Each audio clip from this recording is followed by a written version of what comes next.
At family dinner, my own sister hit me, shoved me out, and screamed, "Get out of my home." Imagine being humiliated like that, in front of everyone you thought was family. Before I dive deeper, I'd love to know, where are you watching from? Drop it in the comments. I'm always curious to see how far these stories reach. Now let's get into it. My name is Alara. I'm in my mid-20s, and for as long as I can remember, I've been the quiet one. The peacemaker. The one who swallowed her pride and let things slide because that's what my parents always asked of me. Be the bigger person, Alara. Don't make things worse. Those words have been drilled into my head since I was a kid, and I carried them like a badge of honor. At least I thought I did, until that night. It was supposed to be a nice evening. My mom's birthday.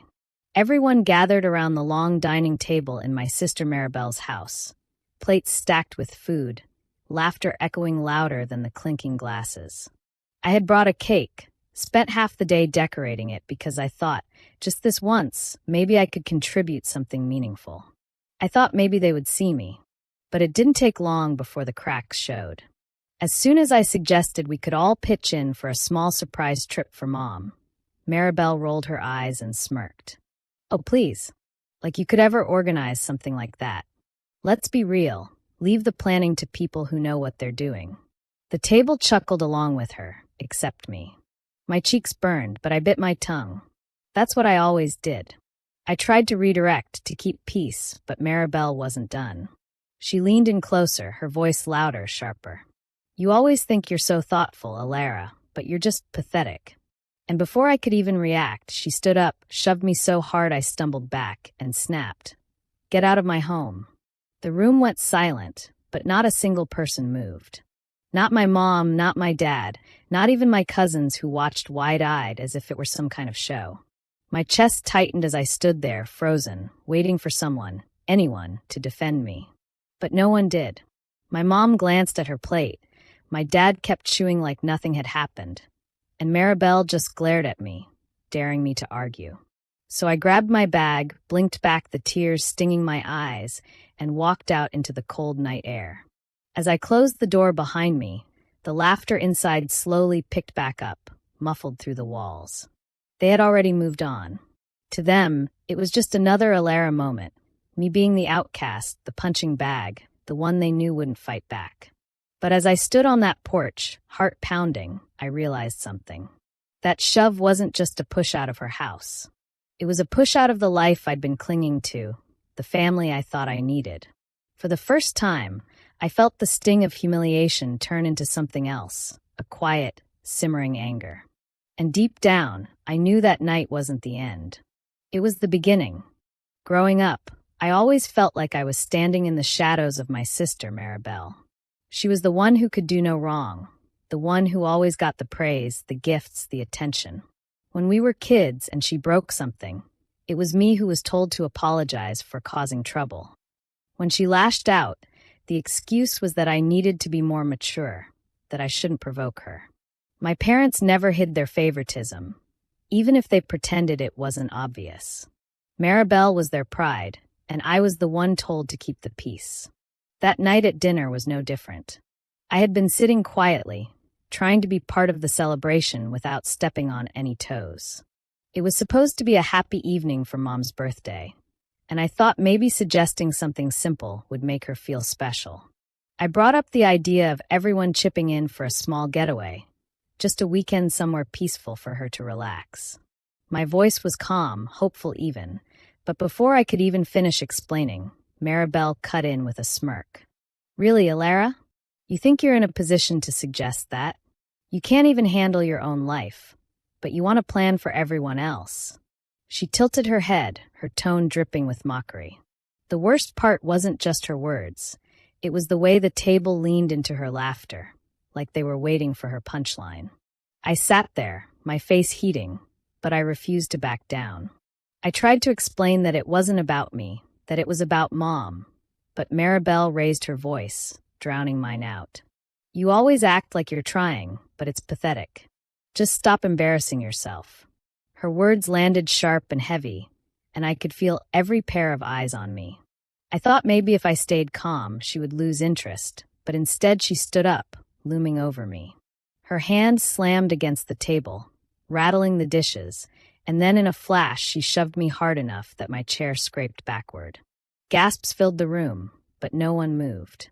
"Leave and never come back," she screamed, her face twisted with rage. For a moment, I couldn't breathe. I looked to my parents, hoping for some sign that they would step in. But my father kept his eyes on his plate, and my mother stayed silent. I stood slowly, the weight of the room pressing against me, and felt the sting of betrayal deepen with every second that passed. No one came to my defense, not even the people who should have loved me most. Maribel's voice still echoed in my head as I walked toward the door, her words final and cruel. "Leave and never come back." I stumbled down the front steps, barely aware of where I was going, only that I needed to put as much distance between myself and that house as possible. The cold air hit my face, but it did nothing to stop the hot tears streaming down. Each step felt heavier, as though I was dragging the weight of every year I had been silenced, every moment I had been brushed aside. My chest burned, not from the shove itself, but from what followed silence. Not a single voice rose in my defense. The sound of the door shutting behind me echoed like a final verdict. They let me go without a word, as though I had been disposable all along. I had always thought deep down that my parents loved me in their own way, even if they never showed it the same way they did with Maribel. But standing out there in the dark, it became painfully clear. Their silence was a choice to side with her, to leave me standing alone. I wrapped my arms around myself, as if to shield against the hollow ache forming inside me. It wasn't just about being shoved. If it had only been that, maybe I could have brushed it off, told myself it was just another argument. But the image of my mother looking away and my father pretending nothing happened replayed over and over in my mind. That cut deeper than Maribel's hands ever could. Their silence screamed louder than any insult. Every tear that fell only seemed to fuel something I hadn't felt before. Betrayal dug its claws in, sharper than humiliation, and underneath it, a quiet fury started to take shape. I had been conditioned to swallow everything, to move on without making waves. But in that moment I realized what that had cost me. Years of being the one who stayed quiet, the one who sacrificed her own dignity to keep the family intact, had only left me abandoned when I needed them most. I stopped at the end of the street, gasping for breath, the night sky blurred by tears. A part of me wanted to run back, to scream, to demand why they couldn't stand up for me. But another part, stronger than I expected, held me back. Why beg for love that was never freely given? Why keep seeking protection from people who had already shown I wasn't worth defending? The anger didn't roar. It simmered slow and steady, like embers refusing to die out. It settled deep in my chest, quiet but unshakable. They had made it clear where I stood, and I finally saw them for what they were. Not a family, not in the way I had hoped. Just people who shared my blood, but not my loyalty, not my heart. As I walked farther away, my tears dried, replaced by something colder. I had been cast out, humiliated, left to stand alone. But that night, beneath the ache, a new resolve was born. If they wanted me gone, they would see just what it meant to live without me. Walking alone that night, memories I had tried so hard to bury began to claw their way back. The sting of Maribel's shove wasn't new. It was only the most recent version of something I had lived with since childhood. I could still see her smirking as she snatched my things, like it was her right to take whatever she wanted from me. I remembered opening my drawers to find favorite clothes missing, toys gone, books bent and tossed aside in her room. Whenever I worked up the courage to complain, the answer was always the same. Don't start a fight. Be the bigger person. That phrase became a chain around my neck, tightening every time I dared to resist. When she broke my headphones, it was me who was told to share. When she lied and blamed me for something she had done, I was told not to argue. The pattern was always there. Maribel was excused, and I was expected to endure. It wasn't about fairness. It was about keeping her happy at my expense. Even now, years later, I could hear my parents' voices as if they were right beside me. Let it go, Alara. You're older. You should know better. as if age meant I was destined to absorb every slight, every insult, every injustice without complaint. They never once asked how it felt to constantly give in. They never once stopped to see how much it hurt to watch her get away with everything while I was scolded for wanting even the smallest bit of respect. The dinner had only peeled back a layer I had been pretending wasn't there. Maribel's rage, her shove, her demand that I leave. It wasn't out of nowhere. It was the same story playing out again, just louder, sharper, more public. The silence of my parents at that table wasn't new either. It was simply consistent with every moment they had chosen her side before. Only this time, it was impossible to convince myself it was harmless. As I walked, I realized the truth. This wasn't one bad night. It wasn't about a ruined birthday or a petty argument. It was the result of years of being dismissed, ignored, and treated as though my feelings were disposable. That house, that family, had been telling me the same thing my entire life. I didn't matter as much as she did. The memories stung, but they also made something clear. I hadn't been imagining it, and I wasn't overreacting. That night wasn't an isolated crack. It was the breaking point of a wall that had been crumbling for years. And once I saw it, I couldn't unsee it. In the days that followed, I didn't explode or make a dramatic announcement. I did the opposite. I went quiet. Instead of reaching out, instead of explaining my side or begging to be heard, I pulled back and simply observed. I stopped rushing to return calls, stopped trying to patch up the cracks that had never really healed. I watched from a distance, and for the first time, I wasn't blinded by the need to be accepted. What stood out almost immediately was the truth behind Maribel's show of confidence. She liked to present herself as untouchable, the one who had everything figured out, but I started noticing the slips. Little comments she made about overdue bills, hints about money being tight, the way she complained about work without realizing how much she was revealing. Her superiority was a mask, and underneath it was stress she couldn't hide forever. At the same time, I became more aware of my parents' quiet reliance on me. It wasn't always direct, but the signs were there. The small favors they asked for had always been financial in nature. Help with a bill, covering a repair, pitching in when something came up. They had grown so used to me stepping in that they didn't even think twice about it. It wasn't just generosity on my part. It had become their expectation. And without realizing it, I had been holding up more of the structure than I ever thought. As I stepped back, I began to see the imbalance clearly. Maribel had the affection and excuses, but I had the stability. My parents leaned on me in ways they never acknowledged, and my sister's pedestal was built on appearances she could barely sustain. It hit me slowly but firmly. I had far more influence than I'd believed. The realization didn't bring a rush of triumph. It brought calm. I no longer felt the frantic urge to prove myself or demand fairness. Instead, I sat with the knowledge that the people who treated me as expendable were, in fact, tethered to me in ways they hadn't even admitted to themselves. And for the first time, I saw that stepping back wasn't weakness, it was control. I didn't need to cut them off in a blaze of anger. I only needed to stop giving so freely, and the imbalance would reveal itself. That shift inside me was subtle but powerful.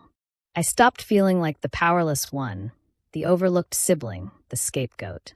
I started to recognize the quiet leverage I had been carrying all along. It wasn't revenge, not yet. It was simply awareness, and that awareness changed everything. My first steps weren't loud or dramatic. They were quiet, almost invisible at first. I didn't announce anything, didn't confront anyone. I just stopped doing the things they had come to take for granted. When the familiar calls came, little emergencies, that always somehow required me to pull out my wallet, I no longer rushed to fix them. Instead, I listened, offered nothing, and let the silence sit. Where I once would have jumped in with a solution, I simply said, "I'm sure you'll figure it out." The change extended beyond money. For years, I had been the one who rearranged my schedule to drive them places, handle their errands, pick up the slack wherever it appeared. I told myself I was being dependable, but all it did was make me their safety net. So I stopped. When they hinted at needing help, I politely declined. "I can't. I'd say flatly, no explanation offered. It was subtle, but the absence of my effort began to show. Even in conversations, I pulled back. Where I used to listen for hours, absorbing complaints and drama, I now kept my answers short, clipped. If they asked how I was, I gave them one sentence. If they launched into long monologues, I didn't fill the gaps with my usual reassurances. I let the pauses stretch until they grew uncomfortable. My detachment became its own kind of message, one they didn't know how to interpret. At first, they brushed it off. Maybe they thought I was just busy. Maybe they assumed I would eventually go back to being the reliable one. But the longer it continued, the more obvious it became that something had shifted. The easy access they once had to me was gone, and the weight of my absence started to settle in. I could feel their frustration between the lines of their words. Small comments slipped through, questions asked in sharper tones, like they were trying to bait me back into my old role. But I stayed steady, calm, unmoved. For once, I didn't let guilt drag me into fixing things. I let them sit with the inconvenience of not having me at their disposal.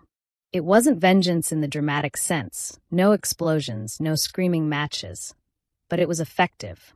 They had built a rhythm around my constant availability, and removing that rhythm left them off balance. Each day I withheld what I used to give so freely, they noticed more. And though I didn't gloat, a quiet satisfaction came from watching the shift. The power I had always been told I lacked was finally showing itself, not in words, but in absence. It started with hushed calls, voices heavy with worry. My father's health had taken a sudden turn, and soon after, the weight of medical costs began pressing down on them. The bills grew faster than they could manage, and the fear in their voices was unmistakable. Still, when they reached out, their tone carried the same assumption it always had, that I would step in like before and take care of it. Maribel was the first to bring it up directly. She called one evening, her voice sharp with urgency, but laced with expectation. "We need you to help cover Dad's treatment. You know how serious this is.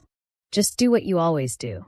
It wasn't a question, it was a command, delivered as if the past hadn't happened, as if my place in the family was to provide without hesitation.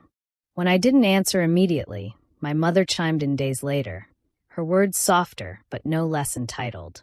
She reminded me of all the times I had been there for them, painting it as though it was my responsibility to continue, as though that role had been carved into me permanently. My silence unsettled her, but she still believed I would fold. They all did. The moment came when we sat across from one another at the table, the weight of my father's illness thick in the air.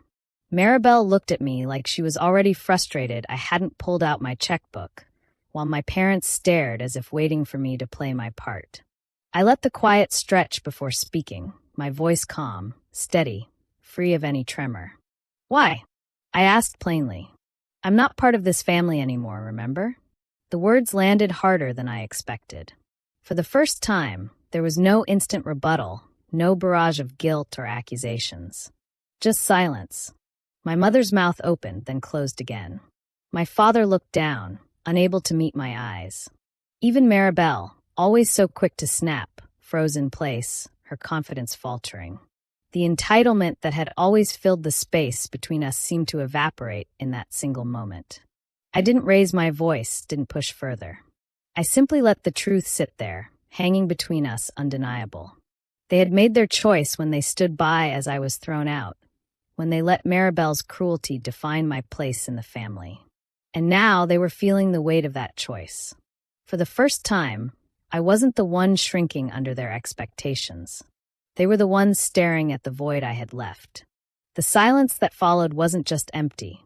It was heavy, suffocating, filled with the realization that I was no longer theirs to rely on. The shift didn't happen overnight, but it was steady and impossible to miss. Without me stepping in, the weight that had once been carried quietly on my shoulders began pressing down on them. Maribel, who had always paraded around as if she had everything under control, started to slip. Little by little, the strain showed. Missed payments, late notices, tension in her voice when she thought no one was listening. Her polished image began to fracture, and there was no one left to hold it together for her. My parents, who once turned a blind eye to her behavior, could no longer ignore the reality. The strain of bills piling higher than they could handle became a daily fight. At first, the arguments were whispered behind closed doors. But soon the walls couldn't contain them. Raised voices spilled into the open, sharp accusations thrown back and forth.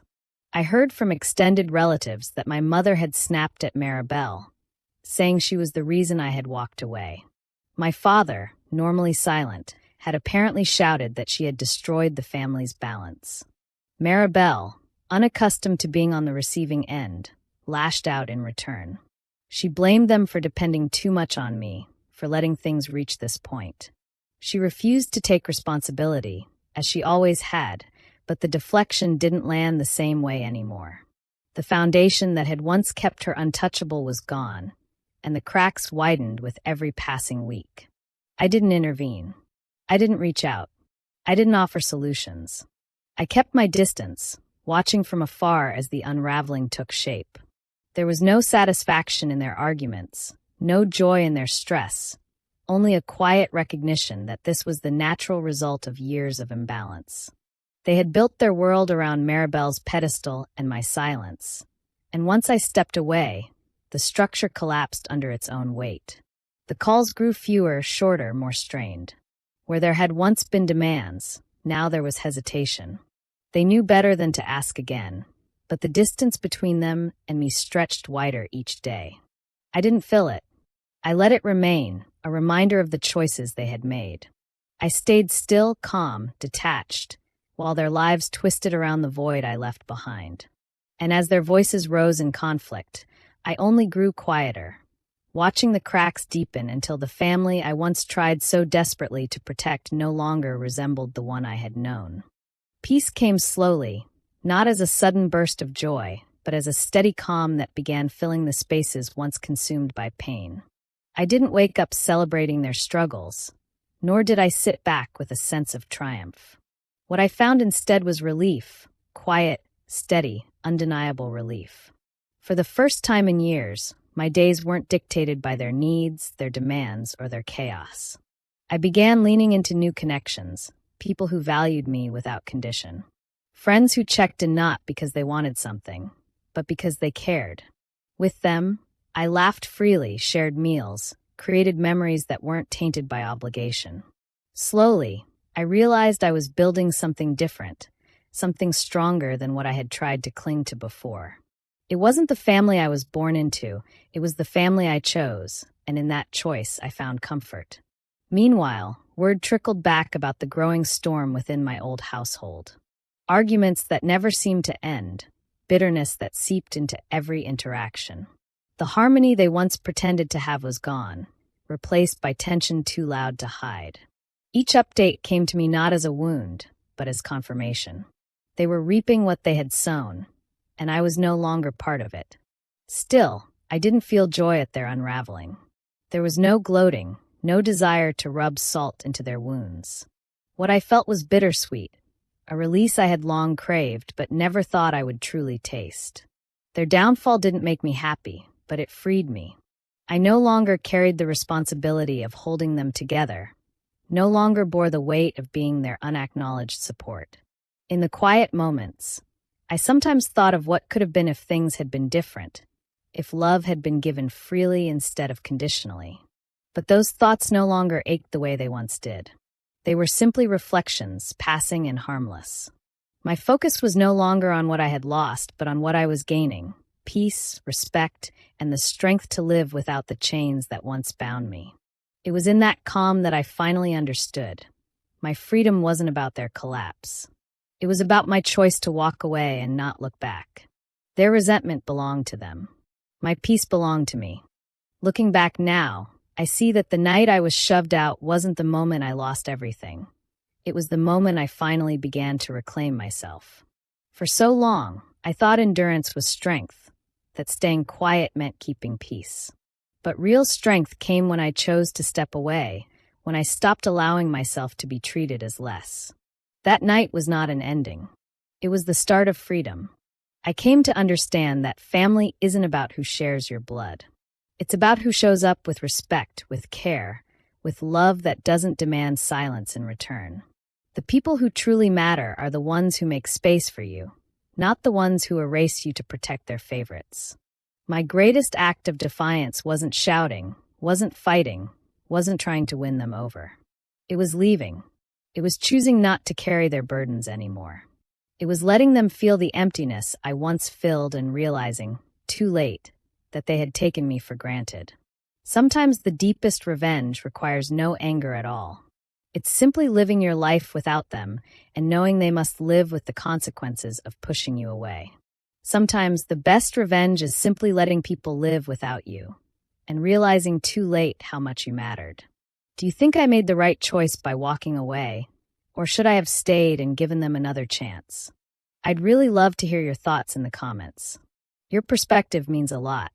And if you want to hear more of my stories, don't forget to subscribe and hit the notification bell.